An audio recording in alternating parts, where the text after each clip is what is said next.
நான் 1954ஆம் வருடம் பர்மாவில் பிறந்தவன். சிறு வயதிலிருந்தே டிஎம்எஸ் ஐயா அவருடைய பாட்டை வந்து நான் ரொம்ப ரசித்து கேட்கக்கூடியவன். அந்த அளவுக்கு அவர் மேலே நான் ஒரு தீராத காதல் கொண்டவன். அதில் என்னன்னாக்கா, ஒரு தடவை சென்னையில் ராஜா முத்தே மன்றத்தில் ஒரு நிகழ்ச்சி நடக்கும் பொழுது அந்த இதில் வந்து எனக்கு ஒரு பாட்டு கொடுத்துருந்தாங்க. அந்த பாட்டு என்ன, அவளுக்கு என்ன அழகியமும்.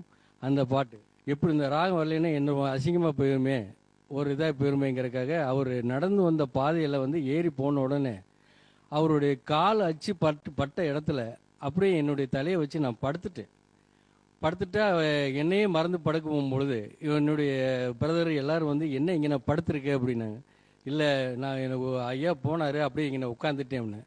ஆனால் உண்மையான இது என்னன்னாக்கா, அவர் நடந்து வந்த தடத்தில் வந்து என்னுடைய தலையை வச்சு படுத்து வேண்டுதலுடைய இது எப்படியும் பாடி ஆகணியா, நீங்கள் தான் இதில் எனக்கு நீங்கள் துணையாக நின்று கருணை காட்டணும் அப்படின்னு நானும் மனசுக்குள்ளே வேண்டிக்கிட்டேன்.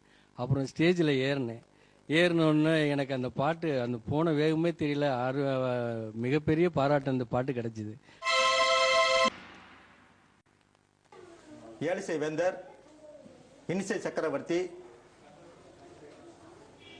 இசை அரசர், கலைமாமணி, பத்மஸ்ரீ, இந்த பட்டங்களுக்கெல்லாம் பொருத்தமான பட்டங்களுக்கெல்லாம் கவர்ந்த டிஎம் சௌந்தரராஜன் ஐயா அவர்களின் கோடான கோடி தமிழ் ரசிகர்களின் நானும் ஒருவன். அந்த சொல்லல ரொம்ப மகிழ்ச்சி அடைகிறேன். அது நான் சாதாரண ஒரு ஸ்கிரீன் பிரிண்டிங் வேலை பார்க்குறேன். இதுக்கு முன்னாடி வந்து நான் நெசவத்தில் நெஞ்சிட்டே இருந்தேன். அந்த நெசவத்தில் நெய்யும் போது இலங்கை வானிலை வந்து ஏராளமான பாடல்களை ஒளிபரப்பிட்டே இருப்பாங்க. அந்த நேரத்தில் வந்து டிஎம்எஸ் பாடல்கள் வந்து எனக்கு ரொம்ப ரொம்ப மனசில் இடம் பிடிச்சிருச்சு.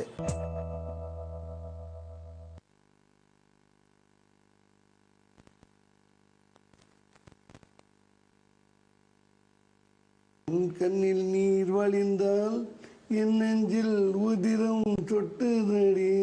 இந்த பாட்டு வந்து ஒவ்வொரு வீட்டிலையும் இருக்கிற புருஷன் பொண்டாட்டி வந்து இந்த பாட்டை கேட்டு அவங்கவுங்க வீட்டில் நடக்கிறவன் நினச்சி ஒவ்வொரு நாளும் கண்ணு விட்டு அழுதுருப்பாங்க. இது வந்து ஒவ்வொரு மனசுலையும் இயங்குகிற மனசுக்கு இது ஒரு ஆறுதல் புண்ணா மறந்தா நல்லா அமைஞ்சது. இது வந்து யாராலையும் மறக்க முடியாத பாடல் மட்டுமில்லை, அவர் உலகம் இருக்கிற வரைக்கும் இந்த பாடல்கள் எல்லாம் நிலைச்சி நிற்கும். டிஎம்எஸ் பாட்டு நிலைச்சி நிற்கும்.